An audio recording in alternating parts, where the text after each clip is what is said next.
कैसे हैं आप सब। मैं हूँ आपकी नटखट नेहा और मैं आती हूँ आपको कहानियाँ सुनाने। क्षमा चाहती हूँ कितने दिनों बाद वापसी कर रही हूँ। थोड़ी सी व्यस्त चल रही है ज़िंदगी। चलिए जल्दी से जान लेते हैं आगे क्या हुआ है। आज का दिन बीत गया था। विवेक ने पूरा दिन बस रूही को अवॉइड किया क्योंकि वो नहीं चाहता था कि फिर से वो उसके करीब आ जाए। रात को रूही रूहान को सुलाने के बाद खुद बेड पर लेट जाती है। काफ़ी देर से वो विवेक का वेट कर रही थी, पर ना तो वो अभी तक घर आया था ना ही कमरे में। और लोगों को छोड़ने के बाद वो सीधा ऑफिस निकल गया। यहाँ तक कि उसने खाना भी नहीं खाया। रूही को अब उसकी चिंता हो रही थी, पर उसके पास शब्द नहीं थे बयान करने के लिए। ना तो वो समझ पा रही थी कि उसे क्या कहना है। कितनी बार फ़ोन को उठा लेती और देख लेती, पर हिम्मत ही नहीं थी कि उसे फ़ोन करे। 12 बजने को आए। चिंता उसे बहुत हो रही थी। हद से ज़्यादा परेशान भी थी। कमरे में इधर से उधर टहल रही थी और सोच रही थी फ़ोन करे या नहीं। वहीं विवेक इस वक्त अपने ऑफिस में बैठा था। सिर्फ होटल का काम पहले करता था, लेकिन अब उसने अपने बहुत सारे काम बढ़ा लिए थे।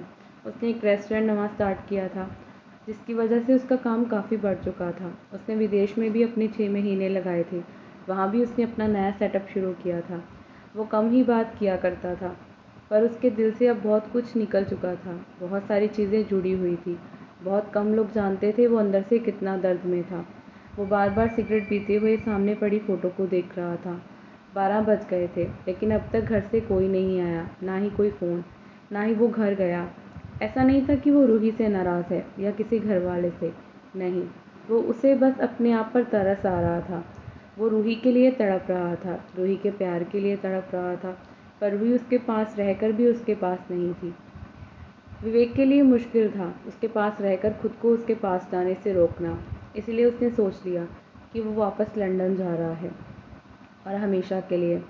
इस बार गया तो कभी लौट कर नहीं आएगा।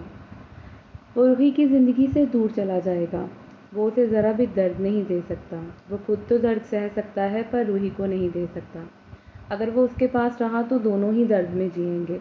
दोनों अपनी अपनी दर्द भरी ज़िंदगी को बयां करते रहेंगे। रूही इन सब चीज़ों से अनजान काफ़ी देर तक विवेक का वेट करती रही, पर वो घर नहीं आया।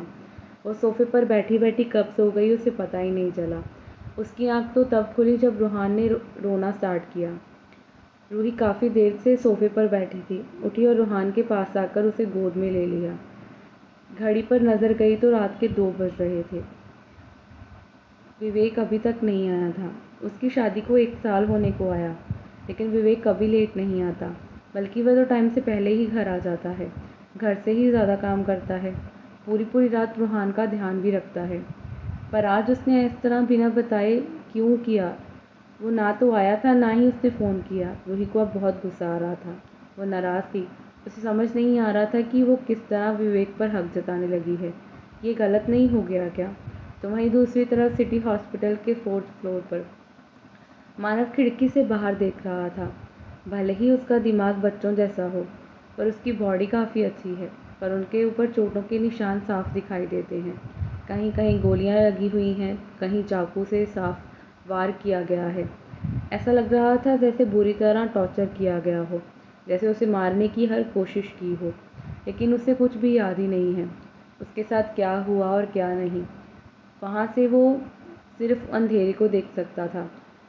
डॉक्टर उर्मिला को जब वो मिला तो बहुत ही बुरी हालत में था, ऐसा कि वो मरने के किनारे पड़ा था। उसकी मौत कभी भी आ सकती थी। इतने दिनों तक उसे टॉर्चर किया गया होगा, वो समझ गई थी। अब उसे नींद भी नहीं आती थी, क्योंकि उस दिन के बाद जब से वो दवाइयाँ खाता है तो उसे नींद आती है। इसलिए वो खिड़की से बाहर देख रहा था और अपनी प्रिंसेस के बारे में सोच रहा था, जिसका नाम भी नहीं पता सिवाय उसकी शक्ल के। उसकी शक्ल ही याद है, उसकी आवाज़ उसके दिमाग में शोर करती है। जब भी वो अपने दिमाग पर जोर डालता है तो वो डर से चीखने लगता है। उसकी नींद में भी बस उसकी प्रिंसेस ही उसके सामने आती है। वो अकेले ही खड़ा अंधेरे को देख रहा था। ऐसा लग रहा था जैसे उजाले की रोशनी को ढूंढ रहा हो। आसमान में निकले तारे बहुत अच्छे लग रहे थे, पर उसे याद ही नहीं आ रहा था कि ये रातें इतनी अच्छी क्यों लगती हैं। वो बेड पर आकर लेट गया, आंखें बंद करने की कोशिश की, सोने की कोशिश की, पर हर रात की तरह उम्मीद उसे नींद नहीं आ रही थी। उसे ये था कि बस उसकी प्रिंसेस उसके पास आ जाएगी।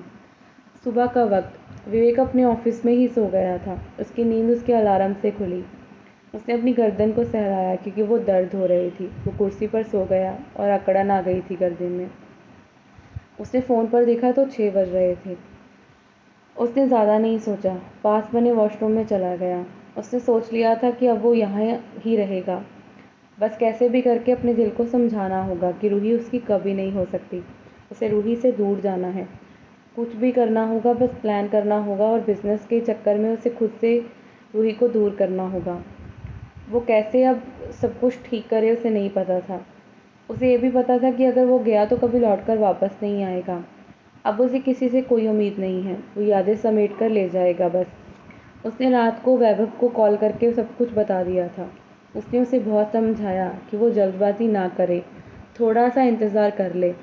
पर विवेक इस बात को मानने को तैयार नहीं था। अब वो रुकने को तैयार नहीं था। यहाँ से जाना चाहता था क्योंकि यही सबके लिए बेहतर होगा। विवेक ने ये कहकर फ़ोन रख दिया कि वो कल घर जाकर बात करेगा। फ्रेश होने के बाद विवेक अपने पियून को चाय लाने को कह देता है। वहाँ जब रूही की आँख खुली तो वो गुस्से में कमरे को देख रही थी। विवेक पूरी रात घर नहीं आया। वो फ्रेश हुई रूहान को लेकर नीचे आ गई। चेहरे पर चिंता के साथ साथ गुस्सा और दर्द भी था जो सब लोग देख सकते थे। पहले ही सब लोग चाय लेकर बैठे हुए थे हॉल में। सुबह का वक्त था। ये रूल था कि दादी के साथ सब लोग बैठकर हॉल में चाय पीते थे। करण के जाने के बाद दादी को हमेशा यही लगता था कि उनके बच्चों की खुशी उनके लिए सब कुछ है। इसलिए वो अब इस घर को एक साथ रखना चाहती हैं और वो कुछ भी करेंगी। किसी को नहीं पता था कि विवेक पूरी रात घर नहीं आया। मीरा जी ने ध्यान से रूही के फेस को देखा। उस पर गुस्सा और दर्द दोनों ही थे। उनकी आंखों में वो नींद भी देख सकती थी, जैसे वो पूरी रात सोई ना हो। दादी माँ उसके पीछे देखते हुए कहती है, विवेक कहाँ है? रूही थोड़ी शांत थी। फिर उसने एकदम से कहा, मुझे नहीं पता कहाँ है। उन्हें मेरी कोई फिक्र हो तो वो घर आए। उसकी बातों में नाराज़गी थी। पहली बार वो विवेक पर हाथ जता रही थी, जो सबको अच्छा लगा। राकेश जी स्माइल करते हुए कहते हैं, अच्छा तो आज हमारे राजकुमार घर ही नहीं आए, तभी तो हमारी प्रिंसेस का मुंह इतना बना हुआ है। रूही उनकी तरफ देखकर कहती है, पापा उन्होंने मुझे बताया तक नहीं कि वो घर नहीं आ रहे। मैंने उन्हें कितनी लेट तक वेट किया है उनका। दादी चाय का सिप लेते हुए कहती है, तो तुम फ़ोन कर लेती, तुम्हारा पति है और तुम डांट सकती हो, इससे क्या ही फ़र्क पड़ता। तुम्हारा हक है उसे डांटना, उससे सवाल करना। रूही को ये समझ ही नहीं आया कि उसने फ़ोन क्यों नहीं किया। वो कर सकती थी। इससे तो सबको अच्छा लगा कि रूही अब विवेक पर हक जताने लगी है, कि उनकी लाइफ का पहला स्टेप होगा। शायद आगे जाकर दोनों एक दूसरे के करीब आ जाएं, दोनों एक दूसरे को समझने लगें। पर मीरा जी को अंदर से एक चीज़ परेशान कर रही थी, विवेक का बिना बताए कहीं जाना। जब से रूहान हुआ है तब से वो ऐसा बिल्कुल नहीं करता। वो तो बिल्कुल भी उसे अकेला नहीं छोड़ता। ऐसी कौन सी बात हो गई कि वो पूरी रात घर ही नहीं आया और ऑफिस में ही रह गया। अब उन्हें चिंता सता रही थी, फिर से कहीं कोई परेशानी तो नहीं आने वाली ना। विवेक वहाँ ऑफिस में काम किए जा रहा था, घर नहीं जाना चाहता था। इसलिए जब उसे अपने कपड़ों की ज़रूरत थी तो उसने ऑफिस के किसी लड़के को भेजकर कपड़े मंगवा लिए। मीरा जी को ये बात बिल्कुल अच्छी नहीं लगी। ना तो उन्होंने ड्राइवर को कपड़े दिए और ना ही घर से कोई चीज़ ले जाने को। उल्टा उन्होंने उसे डांट भी दिया और ये भी कह दिया कि विवेक को घर आना चाहिए। रूही को कुछ पता ही नहीं था। वो अपने कमरे में थी और रूहान को सुला रही थी। दोपहर का वक्त था। विवेक का कोई अता पता ही नहीं है कि वो है किधर। रूही को बहुत ही अजीब सा भावना सी हो रही थी। अजीब सी बेचैनी सता रही थी। उसे विवेक की आदत हो चुकी है। वो उसे खोने से शायद अब डरने लगी है। ये सोचकर भी उसे डर लग रहा था। वो अपने फ़ोन को घूर घूर कर देख रही थी। कितनी बार उसने अपने फ़ोन में से विवेक का नंबर निकाला, पर करने की हिम्मत नहीं कर पाई। कितना अजीब रिश्ता है ना इनका। एक दूसरे के बिना रहना भी नहीं चाहते और एक दूसरे को दूर भी नहीं करना चाहते। विवेक का पूरा कमरा सिगरेट से भरा हुआ था। पता ही नहीं था कि वो कितनी पी चुका होगा। उसका असिस्टेंट जब उसके कैबिन में आया तो उसे बहुत ही अजीब लगा। विवेक काफ़ी खुशमिजाज इंसान था, हमेशा हंसता रहना, दूसरों के चेहरे पर मुस्कुराहट ले आना। पर आज पहली बार उसे डिप्रेशन में देखा था उसके असिस्टेंट ने। वो काफ़ी परेशान लगा। वो पूछना चाहता था पर हिम्मत नहीं कर पाया कि उसे पूछना चाहिए कि नहीं। उसने बहुत हिम्मत बटोर कर कहा, क्या आपके घर पर सब ठीक है ना? उसने ये भी बताया कि उसके घर से कपड़े नहीं आए, उनकी माँ ने मना कर दिया है। विवेक ने असिस्टेंट को ड्राइवर से कहकर ये सब करने को कहा था। उसे अजीब लग रहा था। विवेक को जैसे ही ये सब पता चला वो बाहर की ओर चला गया, बिना कुछ बताए। विवेक के चेहरे पर कोई भाव नहीं थे। आंखें लाल थी, मतलब वो पूरी रात सोया नहीं था। अब उसे नींद की ज़रूरत थी। रूही से दूर जाने का दुख था। वो खुद को पत्थर बना रहा था ताकि रूही को खुद से दूर कर सके। पहले वो रूही को चाहता था, पर वो उसके साथ आगे बढ़ना चाहता है। वो अपनी भावनाओं को रोक नहीं पा रहा। रूही को खुद से दूर करने का सिर्फ एक तरीका है, रूही को छोड़कर चले जाना। और यही तरीका बेहतर होगा। वो मन में सोच रहा था कि वो क्या ही कर सकता है। वो उठा और घर के लिए निकल गया। कल सुबह से रूही को देखा तक नहीं है। काव्या के घर से आने के बाद उसने रूही को पूरी तरह इग्नोर किया था। उधर रूही बहुत परेशान थी। अजीब सी बेचैनी ने उसे घेरा हुआ था। उसे ऐसा लग रहा था जैसे फिर से कुछ छूटने को है। ऐसा लग रहा था जैसे सब कुछ उससे फिर से दूर हो रहा है, जैसे करण उसे छोड़कर चला गया। रूहान को अच्छे से सुलाने के बाद वो अपनी अलमारी को ठीक कर रही थी। रूहान के कपड़े विवेक की अलमारी में ही रखे होते हैं, क्योंकि विवेक ने ही कहा था। उसकी पूरी अलमारी ख़राब हो रखी थी, इसलिए उसने सोचा उसे अच्छे से ठीक कर दे। धीरे धीरे वो कपड़ों को समेट रही थी, लेकिन तभी उसके हाथ में कुछ फ़ोटोज़ लगी। जैसे ही उन तस्वीरों को देखा उसकी आंखों में आंसू आ गए। ये उसकी तस्वीरें थी, उसकी शादी की। ये तब की तस्वीरें थी जब वो 5 साल पहले एक शादी में आई थी। शायद ये विवेक ने चोरी चोरी फ़ोटो ली होगी और छुपाकर अपनी अलमारी में रखी होगी। उसने सोचा भी नहीं होगा कि रूही कभी इन तस्वीरों को देख लेगी। रूही बहुत ही इमोशनल सी हो गई।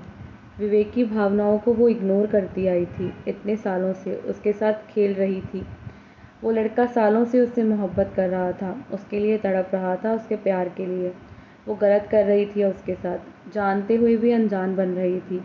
रूही को अपने दिल में टीस सी महसूस हुई।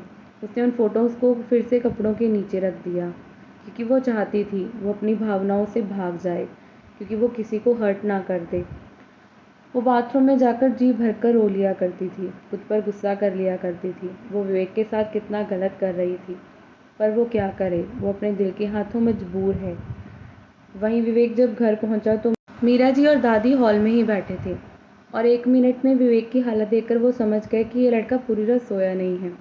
विवेक ने उन्हें अपनी तरफ देखते पाया।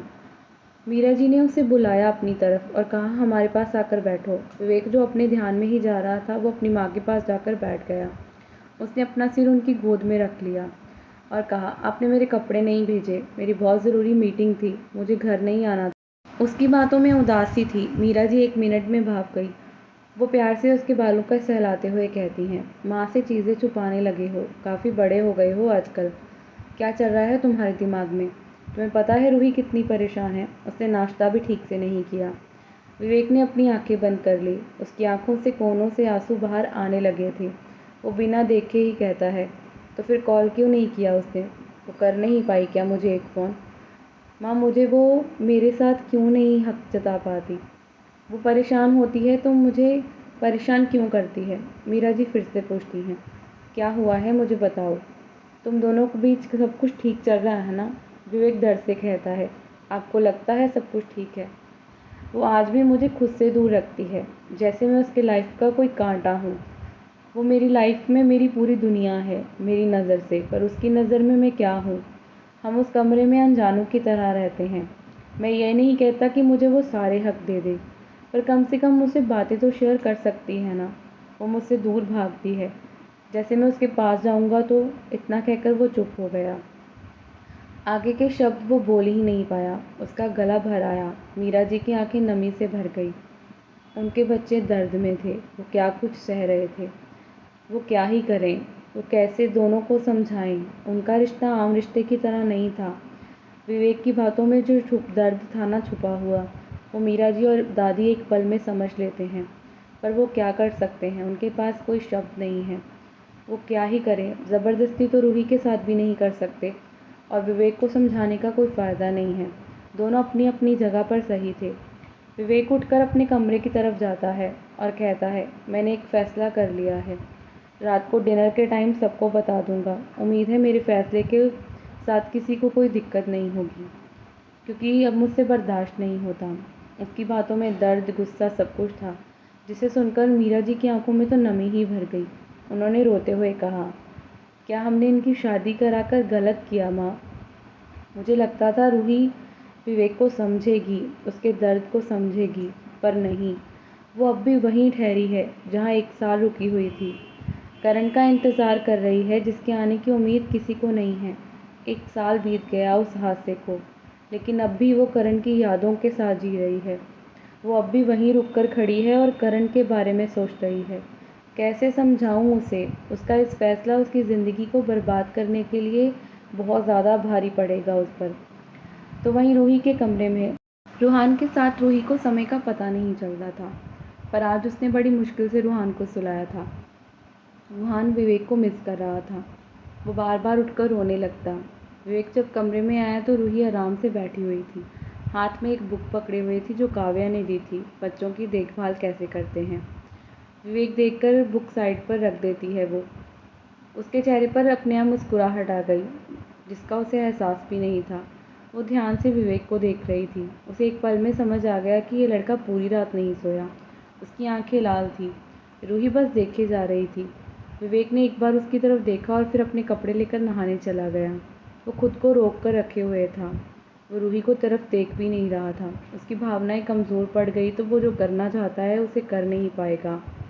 उसे लग रहा था कि वो रूही के साथ ज़बरदस्ती इस रिश्ते में है। रूही इस रिश्ते को चाहती नहीं है। अगर वो चला गया तो रूही अपनी ज़िंदगी आज़ादी से जी पाएगी। विवेक का यूँ रूही को इग्नोर करना उसे बहुत बुरा लगा। वो हैरानी से विवेक की तरफ देख रही थी।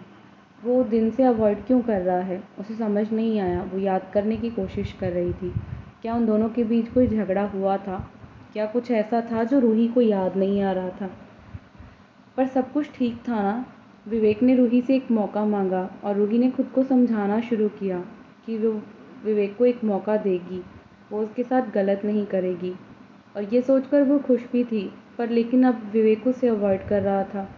उसे विवेक पर बहुत गुस्सा आया। वो इस तरह कैसे कर सकता है उसके साथ? विवेक पानी के नीचे खड़ा खुद को शांत कर रहा था। रूही का चेहरा याद कर रहा था, जब उसने कल किस किया और वो रोने लगी। ऐसा लगा वो किस तरह उसे हर्ट कर रहा था। ये सोचकर उसे अच्छा नहीं लगा। क्या विवेक की करीबी रूही को पसंद नहीं थी? ये सोचकर उसे गुस्सा आने लगा। उसने अपना हाथ ज़ोर से दीवार पर दे मारा। उसने बहुत तड़प कर कहा, मैं तुमसे प्यार करता हूँ। आज नहीं, सालों से। पर तुम मेरे प्यार को समझ ही नहीं पाई रूही। तुमने भाई के अलावा किसी के प्यार को देखा ही नहीं।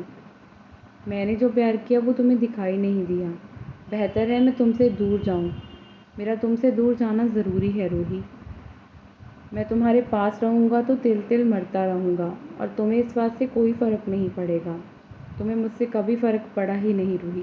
कहते कहते उसकी आंखों में से आंसू बहने लगे। वो खुद को कैसे समझाए कि उसकी मोहब्बत उसकी है ही नहीं। तो वहीं रूही को कुछ पता ही नहीं था। वो बहुत ज़्यादा परेशान थी। उसे लग रहा था कि विवेक उससे नफ़रत करने लगा हो जैसे। ऐसा क्या हुआ था? असल में कभी भी विवेक ने रूही के साथ ऐसा कुछ किया ही नहीं, स्पेशली उसे अवॉइड करना। पहली बार था शायद उसने आज उसे इग्नोर किया हो। रूही को तो याद ही नहीं था। जब से उसकी शादी हुई थी तब से विवेक ने आज तक ऐसा कुछ भी नहीं किया था। फिर अचानक से ऐसा क्या? हाँ, जब रूही की करण से शादी हुई तब विवेक उसे अवॉइड करता था, उससे दूरी बना रहा था। अचानक से लंदन चला गया सब कुछ छोड़कर। ये सोचकर भी रूही अंदर तक हिल गई कि अगर फिर से विवेक उसे छोड़कर चला गया तो वो उसे कैसे जाने दे। विवेक जब शावर बंद कर बाहर आया तो सिंपल से घर के कपड़े पहने थे। वो अपने स्टडी रूम में जाकर काम करने वाला था। रूही बस उसे देखे जा रही थी।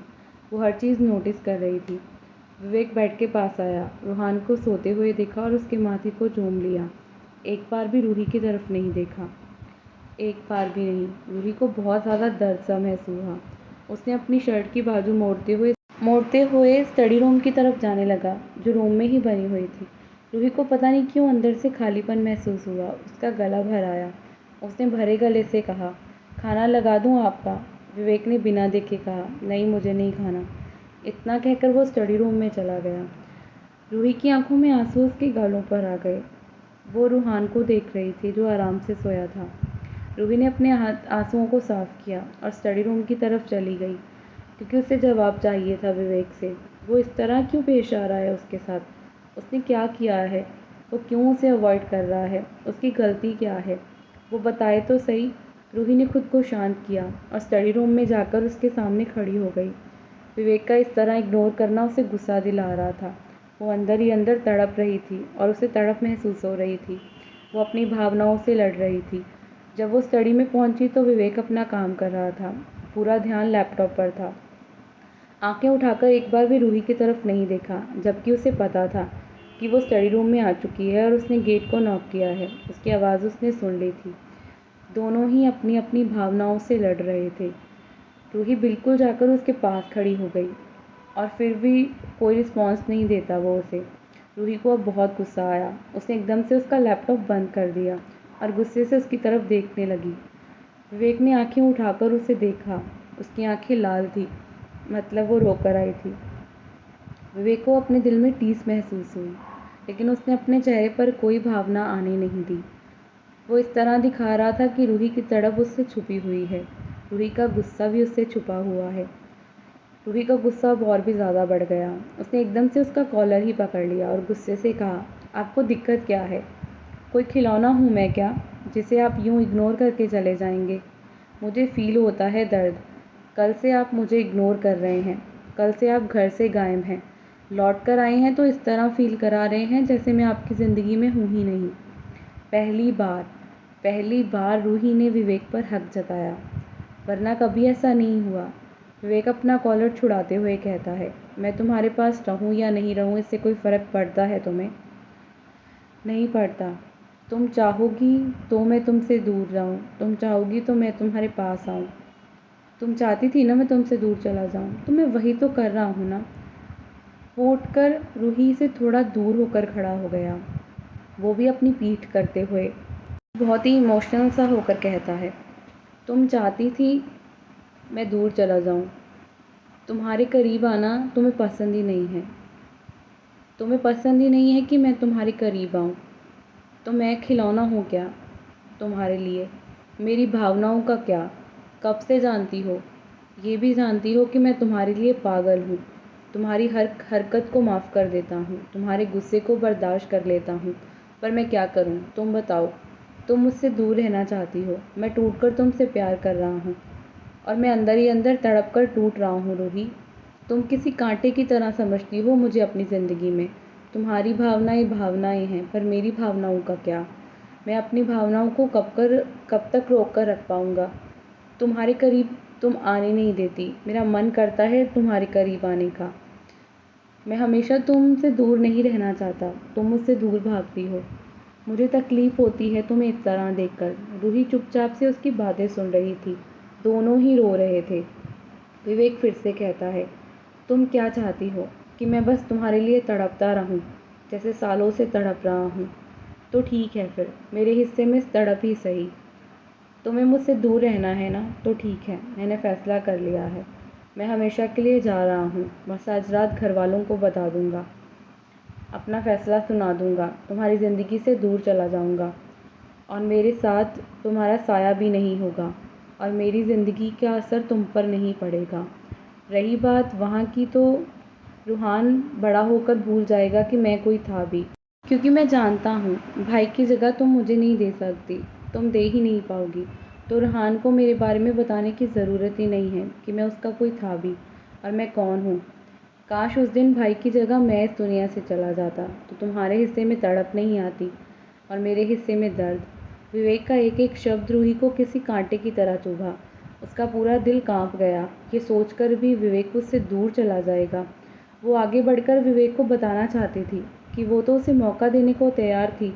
उसने खुद को समझा लिया था कि अब वो विवेक से रिश्ता बनाना चाहती है, वो उसके साथ आगे बढ़ना चाहती है, वो उससे दूर नहीं जाना चाहती, वो हमेशा उसके पास रहना चाहती है।